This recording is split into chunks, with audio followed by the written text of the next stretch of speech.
ప్రభాస్ కల్కి 2898 ఏడీ సినిమా ఇంకో 7 రోజుల్లో థియేటర్లోకి రాబోతోంది. ముంబైలో ఓ స్పెషల్ ఈవెంట్ ఆర్గనైజ్ చేశారు. గర్భంతో ఉన్నా కూడా దీపికా పదుకొని ఈ ఈవెంట్లో పాల్గొన్నారు. ఇక అమితాబ్, కమల్ హాసన్, దీపికా, ప్రభాస్లతో రానా పెట్టిన ముచ్చట్లు బాగానే హైలైట్ అవుతున్నాయి. నిన్న ముంబైలో స్పెషల్గా రెండో ట్రైలర్ని చూపించారట. ఆ ట్రైలర్ విజువల్స్ ఇప్పుడు వైరల్ అవుతున్నాయి. అంతేకాకుండా ఈ movie censor talk, run time గురించి ఎక్కువగా మాట్లాడుకుంటున్నారు. ప్రభాస్ కల్కి 2898 ఏడీ ఇంకో వారంలో థియేటర్లోకి వచ్చేస్తోంది. ఈ చిత్రానికి సంబంధించిన ప్రమోషనల్ కార్యక్రమాలు మెల్లిగా స్టార్ట్ చేశారు. ముంబైలో ఒక చిన్న ఈవెంట్ కూడా నిర్వహించారు. అక్కడ మీడియాతో అమితాబ్, కమల్, దీపికా పదుకొని, ప్రభాస్ ముచ్చట్లు పెట్టారు. అక్కడ మీడియాకు కొంతమంది ఆడియన్స్కు రెండో ట్రైలర్ను స్పెషల్గా స్క్రీనింగ్ వేయించి చూపించారు. ఆ ట్రైలర్ను కొందరు రికార్డ్ చేసి సోషల్ మీడియాలో షేర్ చేశారు.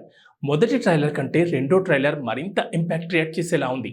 సెన్సార్ నుంచి కూడా కల్కి 2898 ఏడీకి మంచి టాక్ వచ్చింది. ఈ చిత్రం దగ్గరగా 3 గంటల పాటు ఉంటుందట. ఈ చిత్రంలోని విజువల్స్, ఎలివేషన్స్ నెక్స్ట్ లెవెల్లో ఉంటాయట. ఇక సౌత్ నుంచి చాలా మంది స్పెషల్ రోల్స్లో సర్ప్రైజ్ ఇస్తారట. ట్విస్ట్లు మాత్రం అదిరిపోతాయని అంటున్నారు. ఇండియన్ స్క్రీన్ మీద ఇది వరకెన్నడూ చూడని విజువల్స్ చూస్తారని అంటున్నారు. ఫస్ట్ హాఫ్ 1:33:15 ఉంటుందట. సెకండ్ హాఫ్ 1:27:32 ఉంటుందట. అలా మొత్తంగా ఈ చిత్రం 3:56 ఉంటుందని తెలుస్తోంది. కలికి 2000 కోట్లు కొలగొడుతుందని అంతా ఊహిస్తున్నారు. బాహుబలి రికార్డులు ఇప్పుడు బ్రేక్ అవ్వాల్సింది అని అనుకుంటున్నారు. మరి బాహుబలిని ఈ కల్కి ఢీ కొడుతుందా లేదా చూడాలి. కల్కి ప్రపంచాన్ని పరిచయం చేసేందుకు నాగ్ అశ్విన్ రోజుకో వీడియోను వదులుతున్నాడు. ఈ కల్కి 3 ప్రపంచాల చుట్టూ తిరుగుతుందని, కాశీ, కాంప్లెక్స్, శంబాలా అనే ప్రాంతాలు వరల్డ్ల చుట్టూ ఉంటుందట. కాంప్లెక్స్ ఒక రకంగా స్వర్గం లాంటిదని, అక్కడ సకల వస్తువులు ఉంటాయట.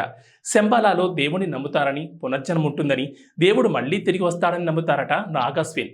ఇలా కల్కి ప్రపంచాన్ని మెల్లిగా పరిచయం చేస్తూ హైపెక్కిస్తున్నాడు.